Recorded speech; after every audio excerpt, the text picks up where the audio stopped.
আসসালামু আলাইকুম রহমতুল্লাহ। আপনাদের আমি দুহাত ভরে দিচ্ছি, আপনারা নিয়ে নেন। দেশে থাকুন বিদেশে থাকুন, সময় গেলে সাধন হবে না। যে যায় বলুন না কেন। আলোচনায় প্রবেশ করি।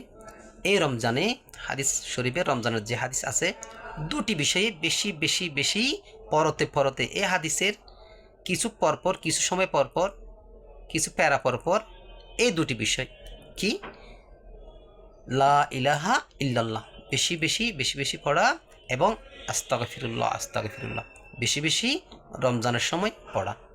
আপনি হাঁটতেছেন, চলতেছেন, আসতেছেন, যাচ্ছেন, উজু আছে, উজু নেই, অলওয়েজ পড়তে পারবেন আস্তাগফিরুল্লাহ আস্তাগফিরুল্লাহ আস্তাগফিরুল্লাহ। পড়লে কি হবে?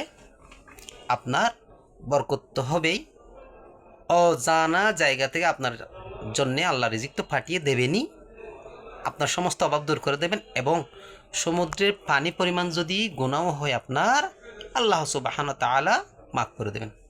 এটি হচ্ছে মাফের মাস। সেজন্য ভাইয়েরা বেশি বেশি আস্তাগফিরুল্লাহ আস্তাগফিরুল্লাহ আস্তাগফিরুল্লাহ। দ্বিতীয়টি হচ্ছে লা ইলাহা ইল্লাল্লাহ। আমি আবার বলছি, উযু না থাকলেও পড়তে পারবেন লা ইলাহা ইল্লাল্লাহ, লা ইলাহা ইল্লাল্লাহ। পড়লে কি হবে, কি অ্যাকশন হয়, কি রিয়াকশন হয় দেখেন। যে ব্যক্তি লা ইলাহা ইল্লাল্লাহ একিনের সহিত পড়ে, সরাসরি আরশের নিচে চলে যাবে। এই কলমা একটি কুটির উপর তাবিজের নেয়, এভাবে দুলতে থাকবে আল্লাহর আরশের নিচে। আল্লাহ বলবেন, কি দুলতেছে কেন? আল্লাহকে বলবেন, আল্লাহ তোমার অমুকের ছেলে অমুক, অমুক জায়গার রহিমের ছেলে করিম আমাকে পাঠ করেছে, তো কি হবে? তুমি তার গুনাহ মাফ করে দাও। আল্লাহ বললেন, তার তো গুনাহ বেশি, মাফ করবো না।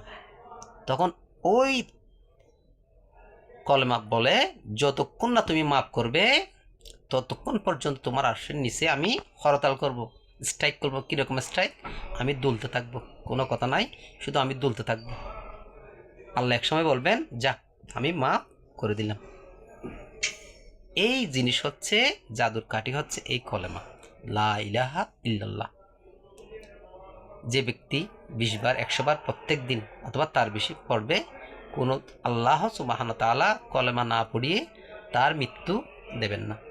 মৃত্যুর সময় ফেরেশতারা কলেমা এনে দেবেন, সহযোগিতা করবেন। বা এরা বেশি বেশি বেশি বেশি এই কলেমা পাঠ করা। একটি হচ্ছে আস্তাগফিরুল্লাহ আস্তাগফিরুল্লাহ, আল্লাহর কাছে ক্ষমা চাওয়া, ছোট হওয়া, আল্লাহকে স্বীকার করে নেওয়া। দ্বিতীয়টি হচ্ছে লা ইলাহা ইল্লাল্লাহ, লা ইলাহা ইল্লাল্লাহ।